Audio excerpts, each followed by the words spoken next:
جب اللہ کے رسول نے اللہ کا پیغام دنیا کو سنایا کہ اللہ کے سوا کوئی عبادت کے قابل نہیں اور میں محمد اللہ کا رسول ہوں، تو مکے والے اللہ کے رسول کی توہین کرنے لگے۔ کوئی پتھر مارنے لگا، کوئی جادوگر کہنے لگا۔ اللہ کے رسول اللہ کے دین کے لیے ہر دکھ تکلیف برداشت کر کے دین کی تبلیغ کر ہی رہے تھے کہ ایک دن آپ نے دیکھا ایک بوڑھی عورت اپنے سر پہ بڑی مشکل سے سامان اٹھا کے مکے سے باہر جا رہی تھی۔ آپ صلی اللہ علیہ وآلہ وسلم اس بوڑھی عورت کے قریب گئے اور فرمانے لگے، اے عورت، یہ سامان تو بہت بھاری ہے اور تم بوڑھی ہو چکی ہو، اگر تمہیں اعتراض نہ ہو تو تمہارا سامان اٹھا کے تمہاری منزل تک پہنچاؤں۔ وہ بوڑھی عورت مسکرا کے کہنے لگی، اے نوجوان، اس سے بہتر اور کیا ہوگا۔ اللہ کے رسول اس بوڑھی کا سامان اپنے کندھوں پہ لیے اس کے ساتھ چل ہی رہے تھے کہ اتنے میں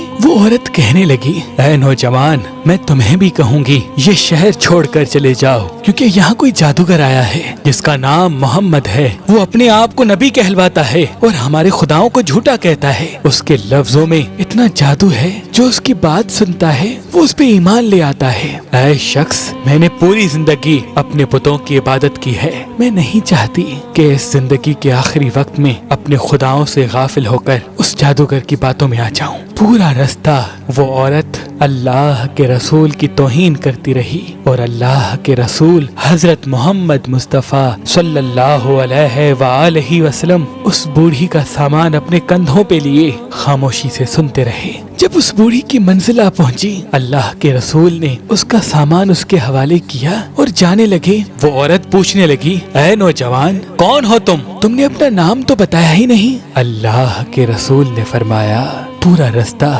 جس محمد کی تم توہین کر رہی تھی وہ محمد رسول اللہ میں ہوں۔ اس بوڑھی نے جیسے ہی آپ کے چہرے کا نور اور اخلاق کو دیکھا، وہ قدموں پہ گر گئی اور رو کے کہنے لگی، میں نے اپنی پوری زندگی میں آپ جیسا شریف اور نیک انسان نہیں دیکھا۔ آپ کے چہرے کا نور بتاتا ہے، آپ کا اخلاق یہ گواہی دیتا ہے کہ آپ کبھی جھوٹ نہیں کہیں گے۔ اگر آپ یہ فرما رہے ہیں کہ آپ اللہ کے رسول ہیں تو یقیناً یہ سچ ہوگا، مجھے معاف کیجیے گا۔ اور اسی وقت وہ عورت آپ کی نبوت کی گواہی دے کر کلمہ پڑھ کر مسلمان بن گئی اور واپس مکے میں آ کر رہنے لگی۔ یہ ہے رسول اللہ کا اخلاق، یہ ہے آپ کی سیرت کہ دشمن بھی آپ کو دیکھ کر آپ کی نبوت، آپ کی صداقت اور آپ کی شرافت کی گواہی دینے لگتے تھے۔ اللہ پاک ہم سب مسلمانوں کو یہ ہدایت دے کہ ہم بھی اپنے اخلاق کو اتنا اچھا بنائیں کہ ہر غیر مسلم